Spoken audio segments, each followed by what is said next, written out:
ವಿದ್ಯಾರ್ಥಿಗಳಿಗೆ ವ್ಯವಹಾರದ ಜ್ಞಾನ ಮೂಡಿಸುವಲ್ಲಿ ಮ್ಯಾಟ್ರಿಕ್ ಮೇಳ ಸಹಕಾರಿಯಾಗಲಿದೆ ಎಂದು ರಾಜ್ಯ ಸರ್ಕಾರ ನೌಕರರ ಸಂಘ ಇಳಕಲ್ ತಾಲೂಕಿನ ಘಟಕದ ಅಧ್ಯಕ್ಷ ಪರಶುರಾಮ್ ಪಮಾರ್ ಹೇಳಿದರು. ಗುರುವಾರ ಬಾಲಕಿಯರ ಸರ್ಕಾರ ಹಿರಿಯ ಪ್ರಾಥಮಿಕ ಶಾಲೆ ನಂಬರ್ 1 ರಲ್ಲಿ ನಡೆದ ಗಣಿತ ಕಲಿಕಾ ಪ್ರದರ್ಶನ ಮತ್ತು ಮ್ಯಾಟ್ರಿಕ್ ಮೇಳದ ಉದ್ಘಾಟಿಸಿ ಮಾತನಾಡಿದ ಅವರು, ವ್ಯವಹಾರ ಹೇಗೆ ಮಾಡಬೇಕು, ಲಾಭ ಹೇಗೆ ಮಾಡಬೇಕು ಎಂಬುದನ್ನು ತಿಳಿಸುತ್ತಿರುವುದು ಸಂತೋಷಕರ ಸಂಗತಿಯಾಗಿದೆ ಎಂದರು.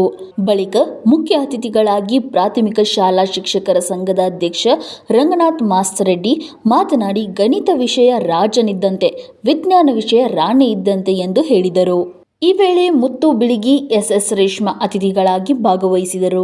ನಗರದ ವಿವಿಧ ಶಾಲೆಗಳ ವಿದ್ಯಾರ್ಥಿಗಳು ವಸ್ತು ಪ್ರದರ್ಶನ ಮತ್ತು ಮಾರಾಟ ಮೇಳದಲ್ಲಿ ತರಕಾರಿ, ಪಾನಿಗಳು, ಪೆನ್ನು, ನೋಟು ಪುಸ್ತಕ, ಗಣಿತ ಮಾದರಿಗಳ ಪ್ರದರ್ಶನ ನೋಡುಗರಿಗೆ ಆನಂದದೊಂದಿಗೆ ಹಣ ಕೊಟ್ಟು ವಸ್ತುಗಳನ್ನು ಕೊಂಡುಕೊಂಡು ವ್ಯಾಪಾರಕ್ಕೆ ಪ್ರೋತ್ಸಾಹಿಸಿದರು.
करते क्या